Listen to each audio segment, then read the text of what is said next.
Good evening.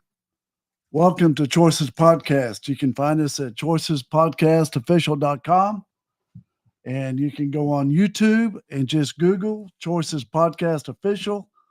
Our website will come right up. It's really cool looking, easy to maneuver. And we ask that you go to the box where it says subscribe and subscribe. We're growing. Uh, we are hoping to bust out soon. Doesn't matter to me. I enjoyed my population of somebody, one person. If our podcast makes a difference in one person's life, then it's worth everything to me. Uh, anyways, tonight our topic is going to be on how to find or how to live with common sense. It's a huge, huge topic we're going to tackle tonight because people that there's a lot of people that think they have common sense and think they live with common sense, but they don't. And we're going to talk about that tonight, and how to live with common sense. And we're going to talk about how we break down uh, different issues in your life where we put them in the solution in a very common sense matter. Uh, anyways, we're going to have fun because I'm from South Irving and I got me some common sense. You know why? I had to live with common sense to survive it. Uh, Always make fun of the Reverend and other people that live North Irving. And I tell them, you steak eaters, man, we're in South Irving. We had to live with common sense because we didn't have the money to go hire a mechanic to fix a flat or to tune up our car. We had to tune it up ourselves and learn. And we didn't have YouTube back then either. Anyways, it's going to be a fun topic. If you want to call in, call in. I'm your sole host tonight. Uh, I'll probably invite Mark into the show. He's our producer. I love him. He's a good man. He lives all the way up in Michigan. We send him prayers. Hey, Mark, how you doing tonight? I'm doing good, my friend. Good. Life So is good. I think, being a lawyer, this is a great topic for me because few lawyers have common sense. They're so book smart, they can change a tire if they had to. And it's hilarious. But that is true. Huh? It That, is that is, true. I mean, the analogy of you saying doing a tire, it's really a lot of things. They're really good in the courtroom. They're really good with people. They're really good at getting organized. They're really good at a lot of things. But at home, not so much. Yeah. There, a lot of them are introverts. Oh, yeah. Their mind is going 1,000 miles per hour, conquering things in their head. You know what I mean? Well, a lot of times they don't second guess. They just, if they want it, they go after it. That's it. Yeah, that's it. And common sense. We have a term for the kind of lawyers that we're talking about. They're really smart.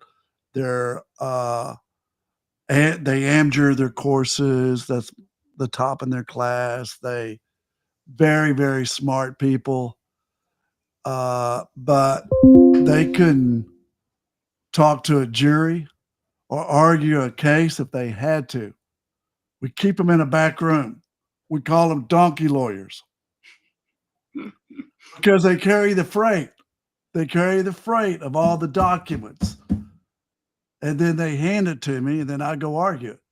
And I've had so many lawyers tell me, "Oh, Mr. B, I don't want to be a donkey lawyer." I'm like, dude, and you got to start with learning how to simplify your arguments to make it where a jury or a judge can understand. And I teach them how to do that.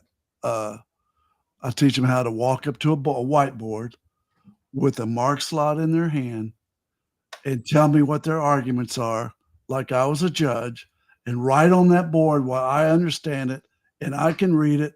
And when they can do that, put opening argument. Here's my three arguments. Here's my closing argument.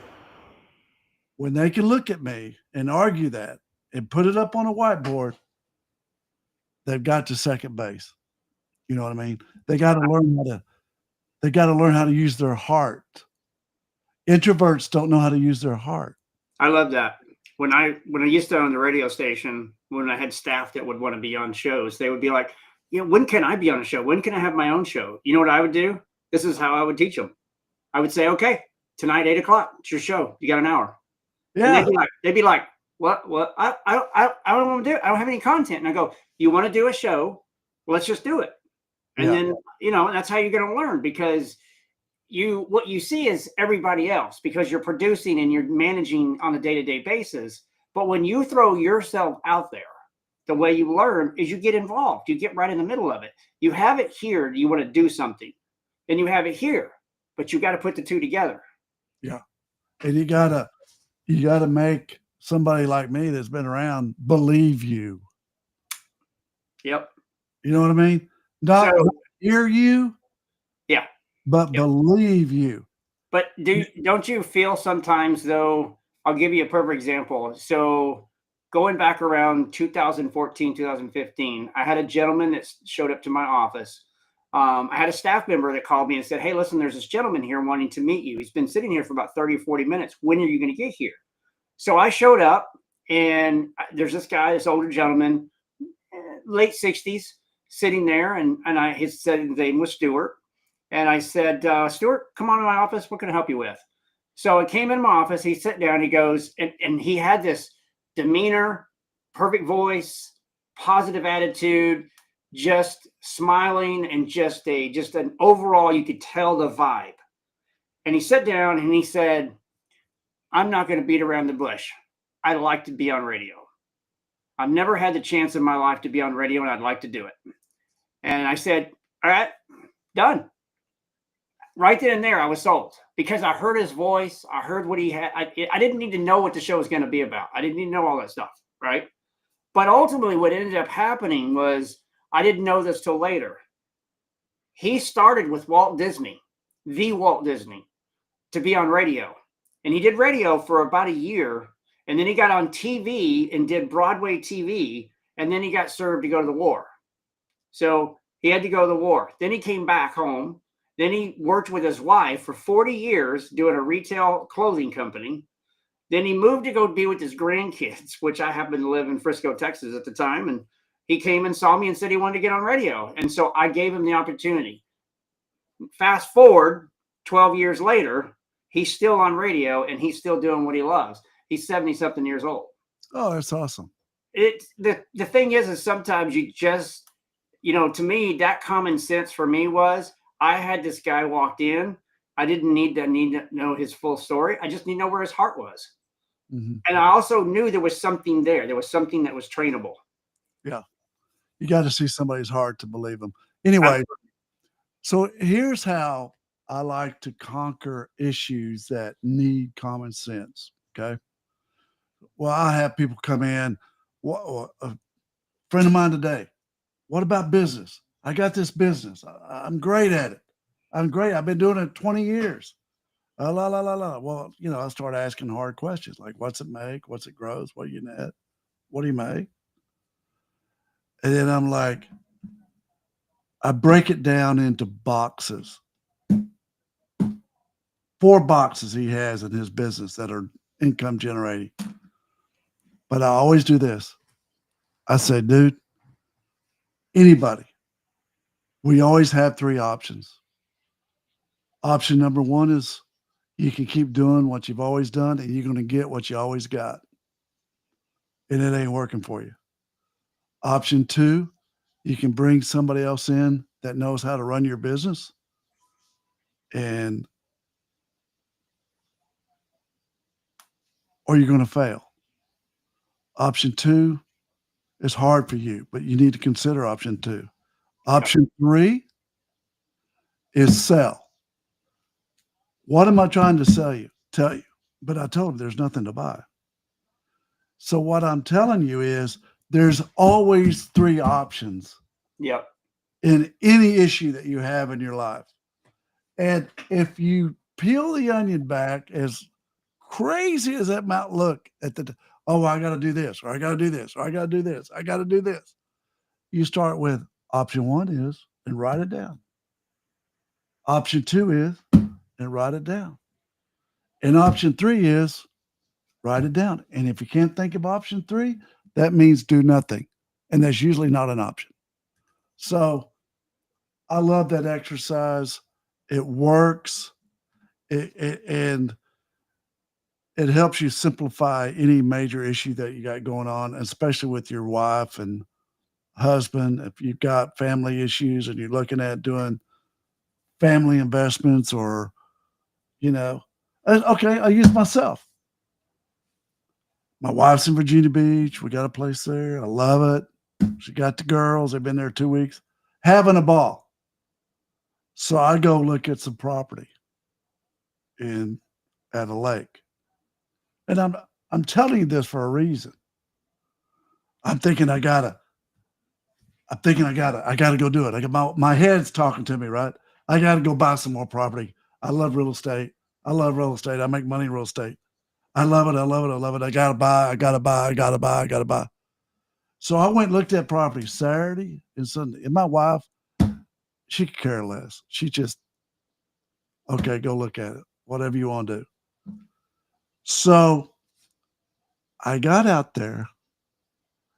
I looked at probably 5 houses. And what I saw was a pain in the ass. Work. I saw when I really started driving home, I called my wife and I said, option 1 is we can go out here, get a nice place, take the kids on the weekend, because I don't rest or I don't stop working unless I go someplace. Option 2 is we could go out on this other place over here or just buy a boat and take the kids out boating. It's still a pain in the ass. Option 3 is enjoy what I got. Don't do anything. Do nothing. So I called my wife and I said, you're going to think I've lost my mind. She goes, why? What are you doing?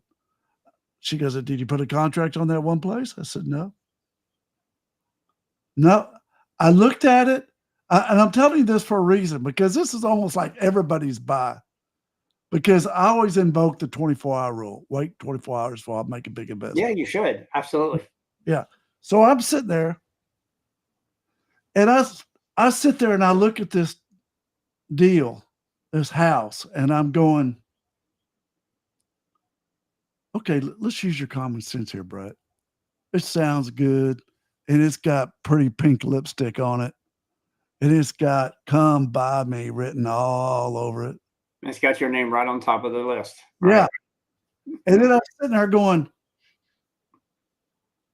after about 3 times out here, I'm going to sit on that porch and look at that lake, and then I'm going to be bored. And the newness is going to wear off, and I'm going to go, what's next?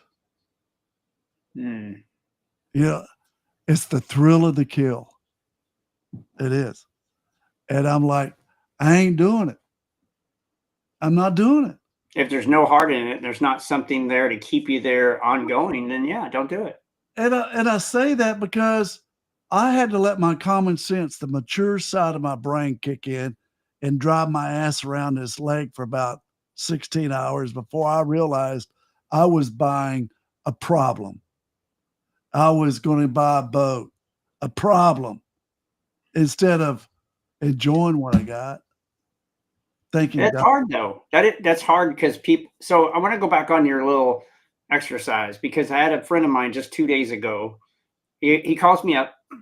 Most of the time, he just calls me up and we just chum up and talk for a while. But there's times he calls me for advice, but he doesn't ask for the advice.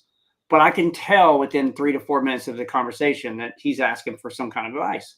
Right. And you said something about this gentleman not having anything to sell. But here's the thing that even my wife taught me years and years ago in our 28 years of marriage is you have one important thing to sell, and that's your time, because you are of value, right?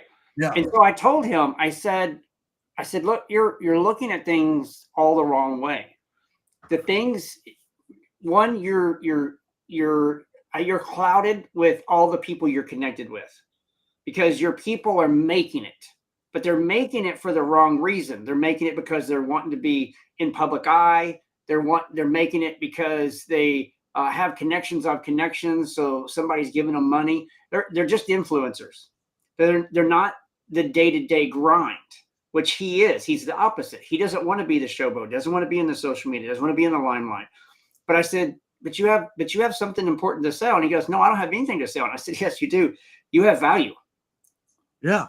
How long have you been in the business you've been in? He said, well, 23, 24 years. I said, okay, that is your experience.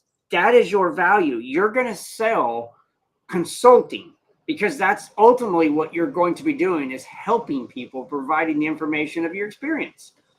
Well, That's common sense. Yeah.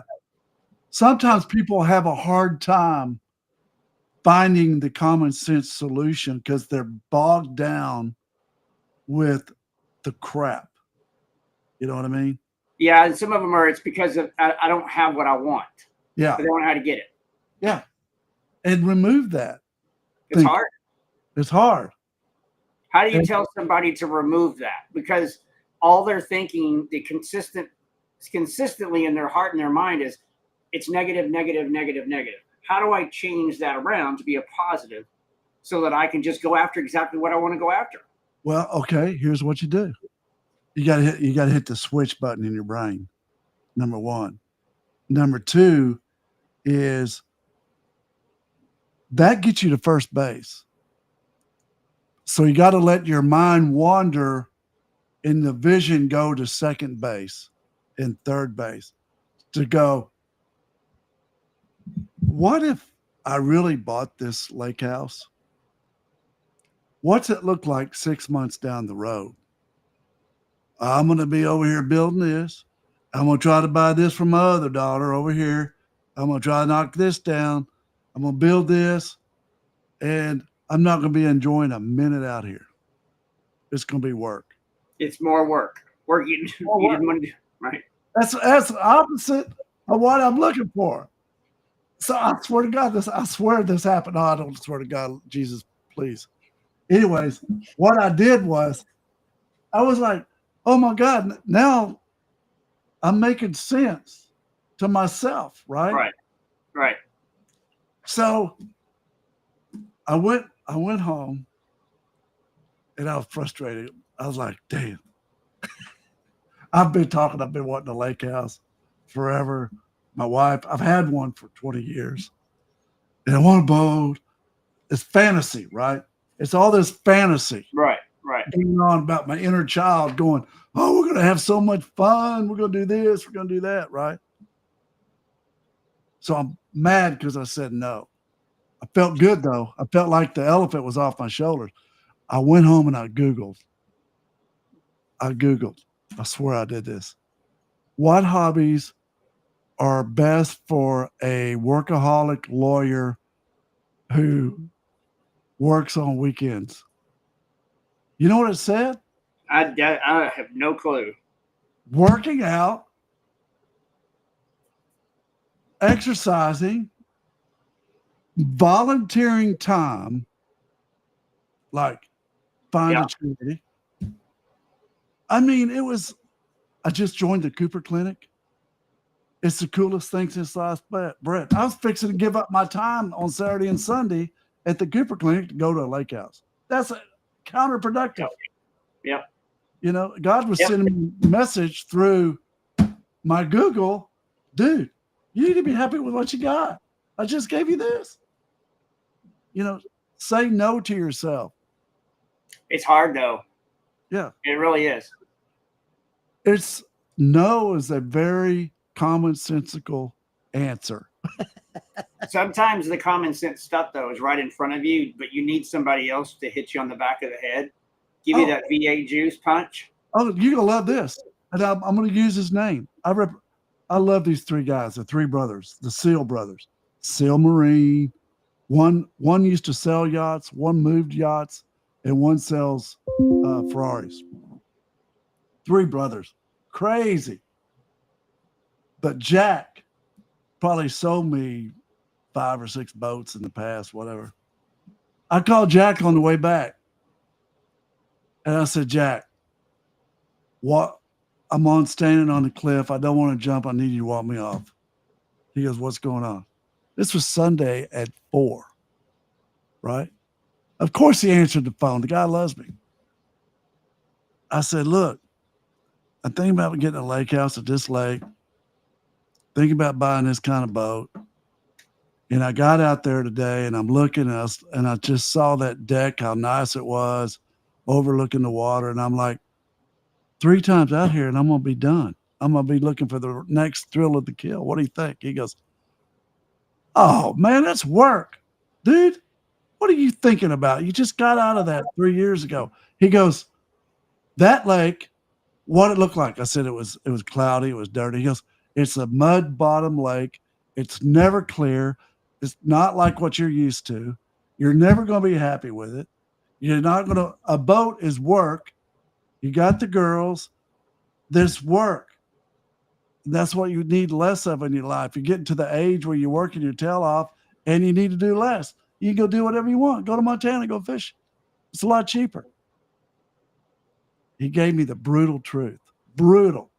But I love him for it. But you needed for that. You needed that. I needed that. It was like, yeah, man, I came, you know what I did? This is hilarious. I came home and I told my nephew, he goes, did you buy that place? I said, no. My nephew lives with us. He's a great doctor. I said, no. He goes, what are you doing? I go, I'm not going to do anything. I'm not going to buy. I'm not going to do this. I'm not going to do that. He goes, well, let's celebrate. I go, sure. Let's have a big bowl of vanilla ice cream. We celebrated with a big bowl of ice cream. I enjoyed every bite of it. That's awesome. Yeah. So sometimes I guess for people to get common sense, they got to just get out of their own way. And a lot of times we're back to the 3 people that you trust. You know, call somebody, but work through what your options are. My option was go out here and invest in this deal and bust my chops. And the upside, I feel that the market's on its way down. It's tanking. And the upside, it's not going to be an upside. Option 2 was put some money in the bank and enjoy it, relax, and do nothing as far as investing. Yeah, nothing wrong with that. No. Option 2, dude, I'm excited. And option 3 was to do nothing but fix my pool up. That's what we're doing. Well, sometimes, common sense can be used in different variations, right? There was a time where I didn't need to hire anybody. I didn't need anybody. I had enough staff. But I was going to this convenience store every night. This is a true story. And this girl named Cheryl, and I probably knew her 4 to 6 months, because when I would do broadcasting on the weekends with my staff and I had a DJ that would show up on Saturday nights, it would be kind of like the candy run. Let's go to the K Circle and let's get some drinks and let's get some sodas and some sweets, and just go back to the studio and find a way to keep ourselves awake all night long. And one night I went in there, my wife's sitting out in the car, and I walked in, and this manager was an A. She was just rude. And I'm sitting there and I'm checking with the girl and I'm talking to her. And then I hear this manager going, sir, is there anything else we can help you with? And it was out of nowhere. And I was like, no, I'm fine. I'm just talking to Cheryl. Well, Cheryl's got a job to do. And I said, oh, I'm sorry.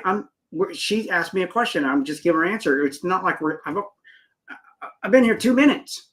There's nobody in the store. It's 11:30 at night. There's nobody at the store. And so I was getting ready to leave, and the manager decided to egg on the attitude a little bit more. And I walked away and I hear her started to get onto her about, you need to stop talking to clients. They're coming in, they're buying product, and you need to let them go. And I turned around and I went to Cheryl and I said, Cheryl, I'll hire you on the spot right now if you will tell me you will leave this job and go do something you really love. I'll give you the opportunity to come work for me. And she quit and she came work for me. Now, she only stayed with me for a month because ultimately radio was not her thing, but she went off to go do what she wanted to do and go back to school and never went back to be in that convenience store. True story. Sometimes people need to be knocked down to look at the other side of the greater things they need in their life. She had a very bad relationship. Her marriage was not doing good. She wasn't good with her kids. Just a lot of little things that were going on. And it was because she had a dead end job. She hated her life. She didn't like everything she had, but no one was there to help her, to tell her any different. No family, nobody. And all I did was just offer an opportunity to quit something she did. And I gave her an opportunity to go work. She did it for a month and then she moved on. The moral of that story is, for me, sometimes common sense can be used by educational purposes. It's just teaching somebody that there is more to life if you just stop to breathe for a few moments and take a breath. Just say no. It's hard though. People don't know how to say no. It's a good deal. It's good. I'm happy where I'm at. Oh, so we got a great quote tonight. Okay. Common sense is not a gift, it's a punishment, because you have to deal with everyone who doesn't have it. You